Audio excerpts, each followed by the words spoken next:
possibly reach out to, and they can share the journey, the ups and downs, and how you get it. Yes.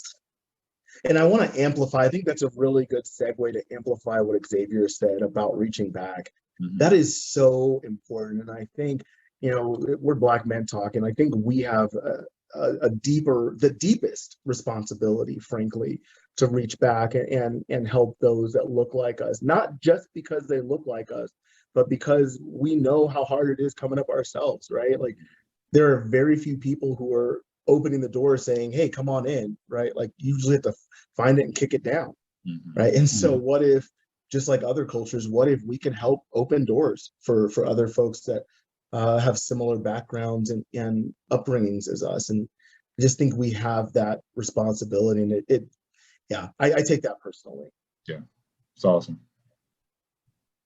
Are you starting to see a change in the marketplace now that it's known that you guys out there? What are you seeing around you? You know, I got the first call last week from a doctor who's employed by a hospital that I've already negotiated with.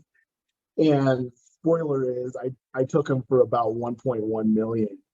And so I know that they're not too excited about seeing me again. So so I think I'm starting to develop. I'm starting to get calls from hospitals saying, hey, what do you got? You know, you have any doctors on deck that we might be interested in? So, you know, I see it as a partnership. And look, if hospitals would pay doctors what they deserve, they don't need me, right? I would be out of a job immediately. Right. If hospitals would just say, you know what, we're going to revamp our physician compensation strategy and policies, I'd be out of a job immediately. But the reason that doesn't happen is because that would hit CEO's annual bonus. So that keeps me gainfully employed. Yep. So now they're trying to bring you on board as a team, part of the team, to hope trying to get that family discount. Xavier, I'll tell you, when I first started, I got a lot of things, a couple major things wrong. And one of the things that I would say was maybe not the appropriate approach was I had this really adversarial approach to the business. Like, I represent doctors, and I'm going to beat up anybody who's on the other side of the table. It doesn't matter what health system, I'm taking them for everything they got, right? And as I've gotten into this, I realize it is much more for partnership, right? It's much more of, hey, you know, we have, you know, Ethan has doctors that are high quality, and we want them at our hospitals. So there may be an opportunity for us to reach out to him and see if there's a chance for a partnership, right? So just to give you an example, I have a neurosurgeon client. He's actually here based in Denver. And I had made a call to one of my colleagues at a hospital system here and just said, hey, got a neurosurgeon client. He's looking for his next opportunity. Are you guys interested? He's like, man, your timing's perfect. We're actually looking for that. So got him into the interview process, and it looks like they're going to hire him here pretty soon. So, you know, I want to be a resource for hospitals. Just know that if you're chronically or habitually underpaying your docs and I walk in the room, like, you're going to back up the Brinks truck. Like, it's going to be a problem. So I'll give you a chance. The first thing I'm going to tell you, and look, this is real. The first thing I'll tell you is, if you guys just pay them, you don't have to even talk to me, right? You don't have to talk to me. You don't need me. I'll leave, and you guys can get back to business as usual. However, if you're not willing to pay them, it's going to be a problem, right? And so the last one that I was in, down to the last minute, they said, we're not paying them. And so they had to back up the brakes, man. Like, so once they did, and we got them for, you know, 1.1, but you know, frankly, like, you could have gotten them for a lot less if you would have done the right thing up front. And look, it's not the hospital's fault. It's not the CEO's fault. It's the system. The system is set up such that doctors don't have agency in their work for their value, right? They never get any training. They don't see it's just this black box, and they just see the salary number that gets spit out. And what I tell them is, here's everything that goes into that. And here's what your colleagues are making. So I just pull the data for them and show it to them. You're $50,000 under what the market says, or you're $30,000 under what the market says. Let's fix that. That's usually where it starts, man. Especially when you got data. Yeah. The numbers don't always lie, right? But when you have the data in front of you, they can't deny it. Like, it's Dude, I was talking to a financial advisor yesterday, and she said, I have some doctors who are really good and they're aggressive. I said, look, it's not about being aggressive. You don't have to be aggressive. You don't have to be assertive. This is me all the time, right? Like, this is the Ethan you get in an intense negotiation. This is the Ethan you get at dinner, on a Tuesday night, right? Like, this is me all the time. But the reason I can walk into a room and know that you're going to pay my docs, because I got the data. I've got the data. And so if you're not going to pay them, somebody else will, period. So you don't have to like me, but you're going to need me. Those that can't see my face right now, that's not watching this on video, I'm chuckling a little bit because I just envision at these medical facilities with the leadership in a conference room and your picture on the wall. Like, listen, when this guy comes to the door, I'll let him in the door. Watch out. My picture's a dartboard in the CEO's office. It's a dartboard. Do you foresee, so it's the norm in MLB, any professional sports setting, for a player to walk in the room with an agent? Do you foresee in the near future that it becomes the norm for that to happen in this arena, where today it's kind of like the norm is for a physician to come in by themselves? You get what I'm saying? Like, when do you see that turnover coming? How long is that going to take? Yeah, I absolutely. I mean, you're simpatico with where my vision is for the business. And I've said exactly those words, Eric. I want agency for physicians to be as common or ubiquitous as agency for professional athletes. You assume, right? Anytime an athlete is in a professional league, you assume they have an agent, right? Like, that's, if they don't, like, that's like a news story.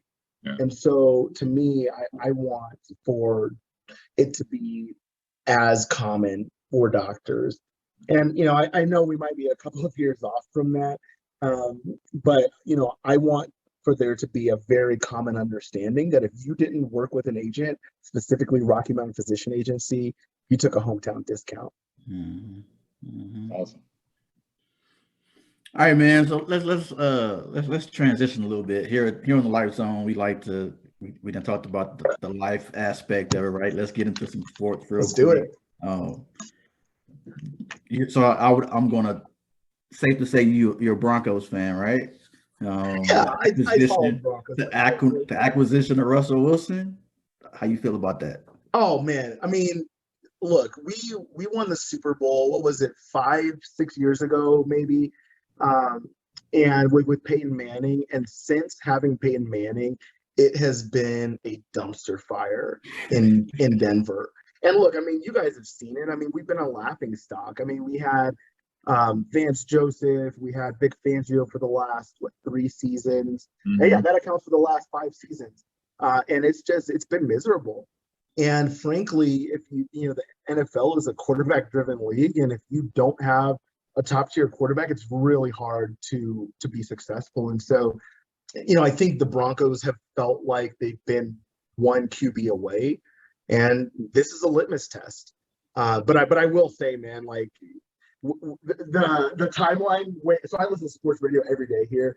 The timeline was we were for months trying to get Aaron Rodgers, and then the news broke that Aaron Rodgers re-signed with the Packers. So everybody was deflated here in Denver. Within like 4 hours, they're like, Russell Wilson's going to Denver, and the mood just like the city blew up. So yeah, I mean, the city's excited. This morning they were talking about the home that he purchased and which side of town he's on. So the city is just electric. And I think if you add in that we have a new head coach, Nathaniel Hackett, that just brings in a ton of energy. I think there's a lot of optimism this season that we haven't had for the last half of a decade. Well, I'm back in that division. I've actually got Denver winning that division. I know a lot of people call me crazy because I got you guys winning the division. That's me. I don't even think the people in Denver have Denver winning the division. So funny enough, I was about to ask you that question. Give us an inside look. Have the Super Bowl banners and everybody talking Super Bowl out there? So it doesn't sound like you're not. Before we go there, let me hear your rationale, Eric. What's your rationale for Denver winning the division? Well, you've got a amazing running game, right? Because even you didn't have a quarterback, you guys are rushing it at I think 15th, and I think top 3 in the league, right? Automatically, with Russ being on the roster, your wide receiver position is elevated, right? So you're good there. I think the defensive backfield, you guys are like top 10 there, right?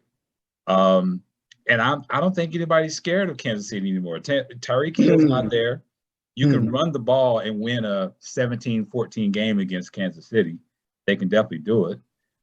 So I'm betting on them. I think they can. Man, I like that. I think the radio host here in Denver would appreciate hearing that perspective from someone who's not here in Denver, because I think there's this sense that, and look, I mean, that's the AFC West is a national story now, right? When you've got Russell Wilson, is it Hubert that's in San Diego? The kid, you've got, of course, Patty Mahomes and Kansas City, and Derek Carr. Yeah, and Derek Carr just brought in Devontae Adams. So, I mean, look, I mean, if you aren't beefing up your CB, your cornerback game right now, you're going to get torched in the AFC West. So, yeah, I'm really happy to hear that you have the level of optimism. I think there's a sense here that it's just going to be those 4 teams beating each other up for 17 games or for whatever the games are in your division. But yeah, I don't know if I have the same degree of optimism you do.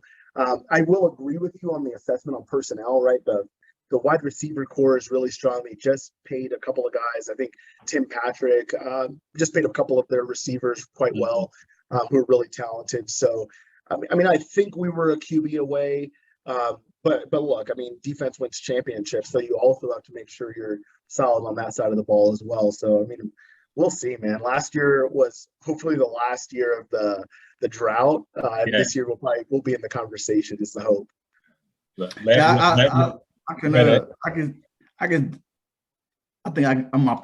can say you guys will make the playoffs, right? I can give you that much. Yeah.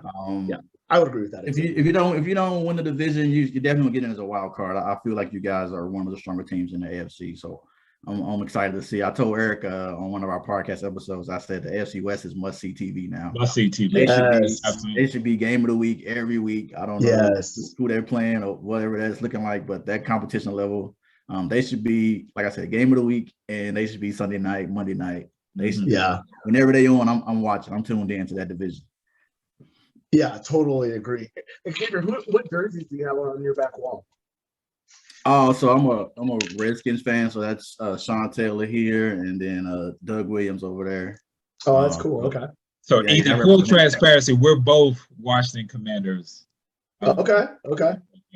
Good to know. Football is life in my house, so that's it's almost like a holiday here.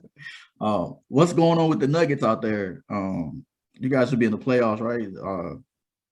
Yeah, I mean, by the hair on our chin. I mean, there's a lot of conversation in Denver right now around the MVP conversation, of course, just because Nikola is doing things that have never been done before. But secondarily, because you guys may know this, but 2 of our 3 top paid players are out. Yeah. And so what's happening is Jokic has now gotten us to a 6th seed without, the 3-headed monster that the Nuggets are. And frankly, those other 2 players, those are max guys, right? Like those are not, your mid-tier guys. Like those are max guys. Jamal Murray, who dropped 50 a couple times in the bubble a few years back. And so I think right now there's cautious optimism, maybe I would say, that one, Jamal Murray will come back to play a game in the playoffs, which I don't know that there's a strong sense that will happen. And even if it does happen, what the ceiling of that will be. But I think what they're saying here at Sports Talk Radio is this is the season before the season, right? But it's unfortunate because this is Jokic's, potentially an MVP season. So you want this to be the season, but unfortunately, we're seeing, MPJ, Michael Porter Jr. and Jamal Murray coming back as being just as instrumental in the success of the Nuggets as having Nikola Jokic on your roster. I've heard this saying before. I don't know if this is true or not, but a superstar or your best player they can either get you there or get you over the hump, but they can't do both. That's true. That's true. Sorry, Eric, I cut you off. No, you good. I cut you off. Is it Utah first round? Is that you playing? No, we have Golden State first round. Golden State. Yeah. But I mean, you can give them fits because they got a lot of injuries going on out there in Golden State. So it's not an unwinnable series. I think it's Golden State and then Utah. Don't quote me on that. Gotcha. But there's friction in Utah. The Golden State, I think, will be a good series. That even if Jamal Murray doesn't play, I think there's a sense that it could be a 6 or 7 game series either way. Yeah, your chances of winning that series are a lot higher with Steph out due to injury. But that he's a tough cover, man. Yeah, you definitely don't want to see him. That's for sure. We ready to dive into this MVP conversation, or let's do it, man. Let's do it. I'm gonna let you lead it off. Man. I mean, look, to me, it's yes, you can call it a conversation because you have to have guys in the running. But the fact of the matter is, like, look at what Jokic is doing and what he's doing it with. Right, they're a 6th seed in the West, right, which is clearly the more dominant conference. Statistically, his level of performance, and I get that it's not flashy, doesn't have a sexy game, but the dude is outperforming with the band of players that he has, right? And the fact that they're in the playoffs and he's performing at this level consistently, right? Like, the dude is it's not like he's playing 65 games a season. Right. Or 50 games a season like some of these fellas. Like, the dude's playing full seasons, right? He wants to be out there, and I just feel like there's if you were to take Joel Embiid off of the Sixers and take Jokic off of the Nuggets fall far farther than the Sixers do by not having Joel Embiid. I'm some of the belief that the MVP trophy in the NBA now is a watered down award. I feel like it's a popularity contest, right? So the numbers may support the fact that Jokic is the MVP, but yet, like, us here on the East Coast, we don't get to see him. Like, we don't know. We don't get to see his outside of what we see on the highlight tapes. We don't necessarily get to watch him. And I think that's probably what's going to be what hurts him, where you see Giannis every night, TNT, ESPN, like, he's front and center. And then you got Philadelphia, what's going on with that before the trade.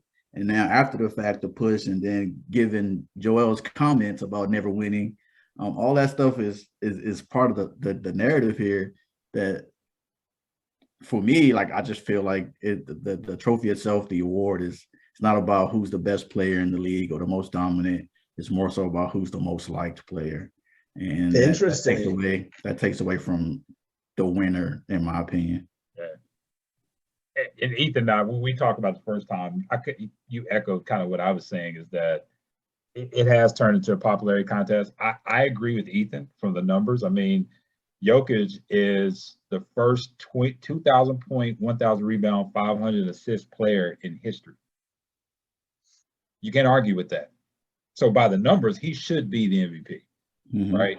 I get it. But, I mean, you got Giannis is just this lovable character. He's playing these marquee games down the stretch, and it's tough to beat that, man. I mean, And to amplify what Xavier said, we don't even get to see Jokic play because there is a blackout on local TV where unless you buy the specific package, you can't see Nuggets, like Denver sports games. Oh, right? really? So we don't, unless you go to a sports bar or you pay extra for that specific package that only gets you Denver sports, and a couple other things, like, we don't see Jokic play here either very often. That's crazy. Unfortunately, like, we're not 2 hours ahead, right? So if you do have access to the games, you can watch them, and not have to stay up super late to do it. But there's a very well-known rift here in Denver for fans who just can't see Rockies games in baseball and Nuggets game in basketball. And that's surprising for the Rockies, right? Because that's a regional sport. Like you would think, wow. Yeah, you would think. Okay. And Denver is like weird, and I think another piece of that is the fact that baseball is the favorite pastime of a lot of senior citizens, right? Who that's all they do, right? And so when they can't watch their baseball games, right? So I think Tony Corn has touched on this, and so he's a Nationals fan, and he's in DC, but Major League Baseball has a contract with Apple TV, I think, to show Friday night games on Apple TV. It's a streaming service, right? Senior citizens is the core fan base of the Major League Baseball doesn't know anything about streaming services, how they work. And so now they're all up in arms about how to get these these games. That's breaking news right there. I didn't know that. I would think being in Denver, you would get those games front and center, but no, man. It's a super disappointing part. It's been for the past like 2, maybe, don't quote me, maybe 3 years, but yeah, it is a huge disappointment for a lot of the fans here. Yeah. Well, Ethan, man, this has been an honor to have you on with us, man. We've enjoyed every second of it. X, I'll speak for you. It's open door policy, man. You're always welcome back. Man, thank you, man. It's been a delight. And, it's so, living in Denver, it's so infrequent that I get to have these conversations with brothers. And so I just really appreciate the opportunity to just chat with you guys and chop it up for a few minutes.